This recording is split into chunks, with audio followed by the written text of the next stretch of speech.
Okay, it's me and Michaela Jones. No. There she is. And we're gonna make some mac and cheese. I had already boiled up 2 pounds of elbow macaroni. And I like to get it cool before we use it, because we're gonna bake it later. When you cook the pasta, make sure it's al dente. And for you that don't know what it is, that's halfway cooked, a little hard, so you can bake it and still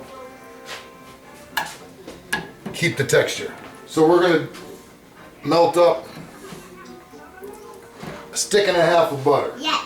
Now we're making enough mac and cheese here to serve probably 20 people. Now we're only cooking for 12, but my family eats like 20. We're gonna let that cook up, melt down a little.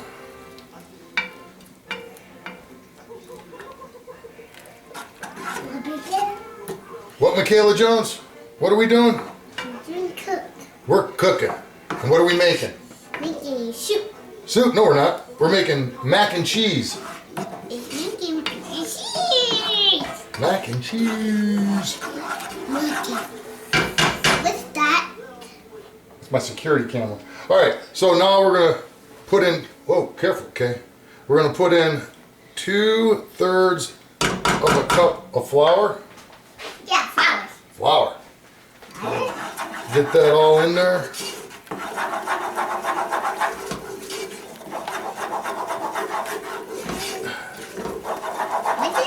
And we are going to whisk this real good until it turns a little golden brown, or at least close to that.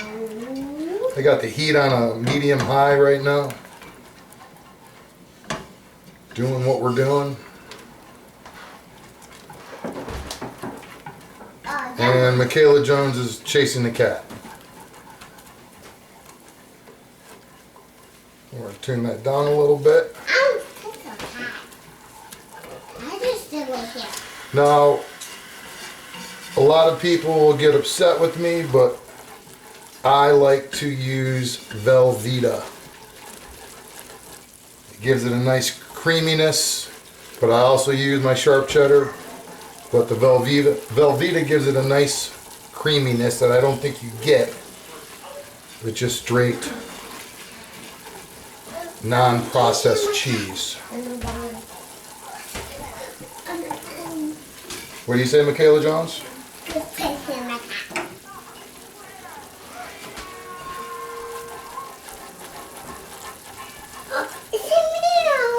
She said meow.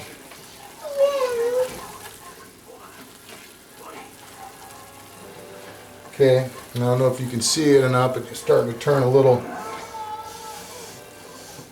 nuggety color of yellow brown. So what you really want to do is cook out that flavor of the flour.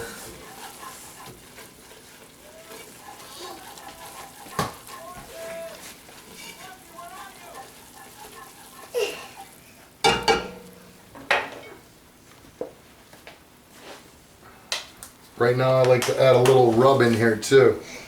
I use a rub that's one of my favorites of all time, Bad Byron's, and you could put that on damn near anything and it tastes delicious.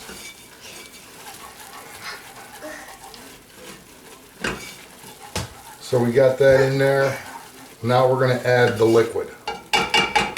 Now for the liquid, this is heavy, but it's 6 cups of milk and 2 cups of whole cream. So we're going to whisk that in nice and slowly, trying to incorporate all that flour so we don't get clumpity clumps.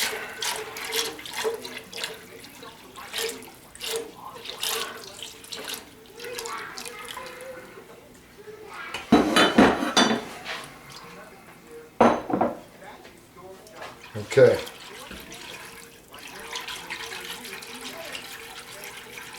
That's all in. Now I'm not going to add any salt. Why?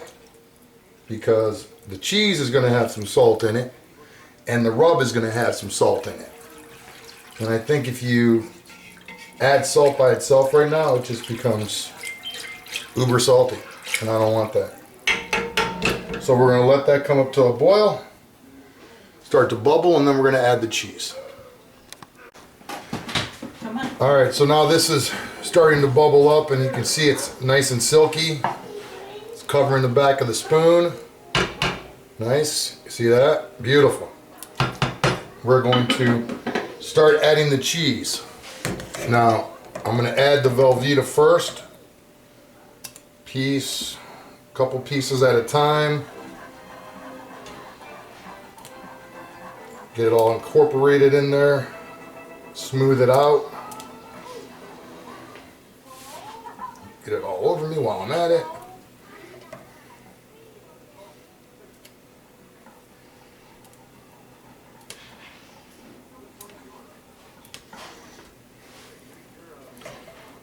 And this is probably 3 or 4 cups of Velveeta that I'm adding in here.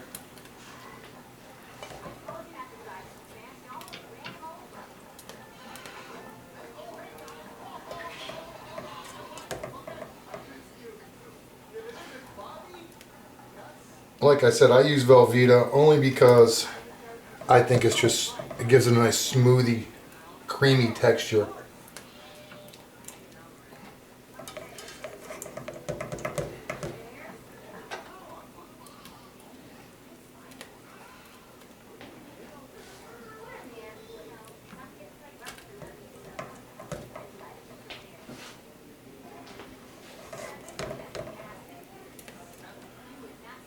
I've tried a lot of different ways. I've tried smoked Gouda, I've tried Gruyere.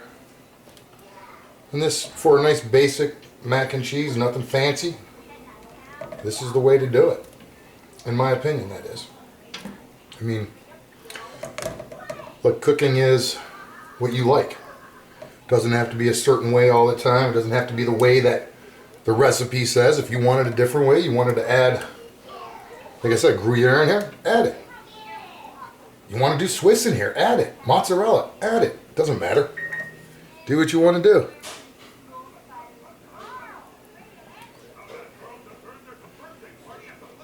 Okay, that's starting to melt down. Now I've also got about 8 cups of shredded cheddar. Now when you use the shredded cheddar, do not buy the prepackaged shredded. It's got a coating on it to keep it from clumping up in the packages, which does not let it melt like it should. So get yourself a brick, shred it down. It's a little work, but it's kind of satisfying when you're done with it, I guess. We can start adding a handful in at a time. Now I'm not going to add all this in. I'm going to leave probably 2 good handfuls, maybe 3, because I want to put this shredded cheddar as a layer inside the mac and cheese when I bake it. That gives it that, you know, when you pull it apart, you see the stringiness come out of it. You know, it looks super gooey and all that. That's what does that.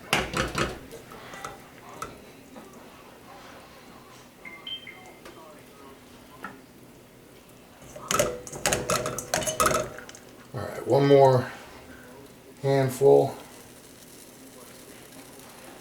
Let that melt down. And this is what I saved for the layer. Like I said, maybe 2 good handfuls. Put that over there.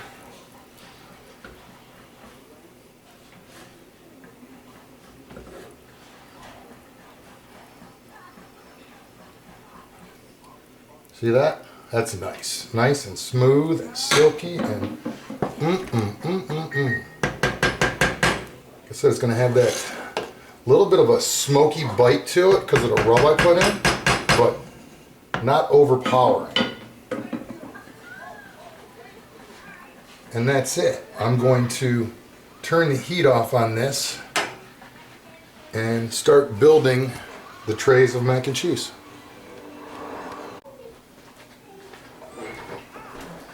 Alright, so now we have 2 buttered trays. You know, aluminum pans, take some butter on the inside of it, be done with it. I'm going to start scooping them in. I already added the sauce to the pre-cooked macaroni. It's 2 pounds of pre-cooked macaroni, elbows, and I'm just going to build a layer.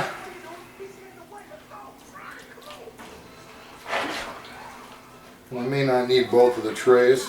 Doesn't look like I'm going to.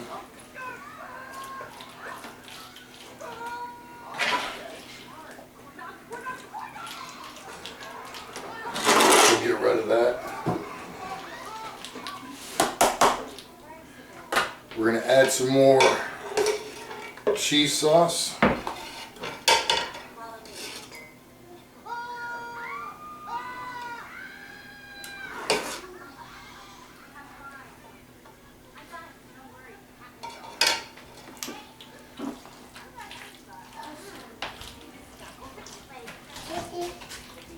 What you got, Kay? Here. I can't use that right now, but thank you. You want to taste? I can't taste right now. I'm cooking. Say hi to the camera. Come over here. Come over here. Come over here. Say hi. Hi. There you go. Alright, I'm going to lay a coating down. I don't know what you're saying to us. Why is it work? Why is it special? More macaroni.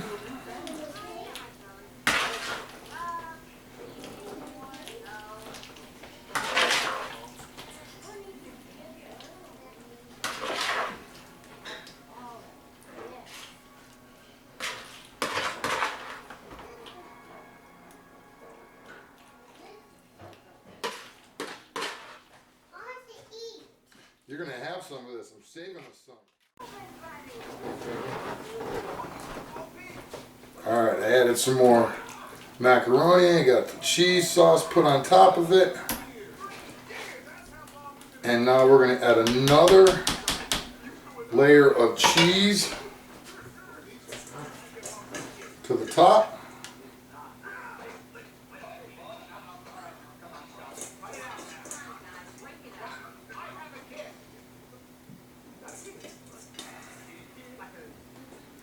Like so.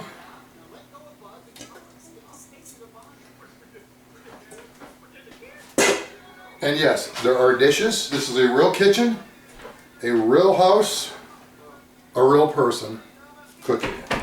And there you have the mac and cheese. We're going to let it set up, wrap it, and then when you want it, throw it in the oven, 350 covered with aluminum foil for about 45 minutes, an hour.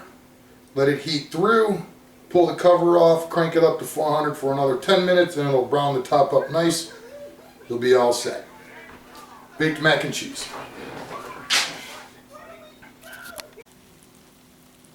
So this baked mac and cheese out of the oven, had it in at 350 for about an hour and a half or so, and it looks delicious.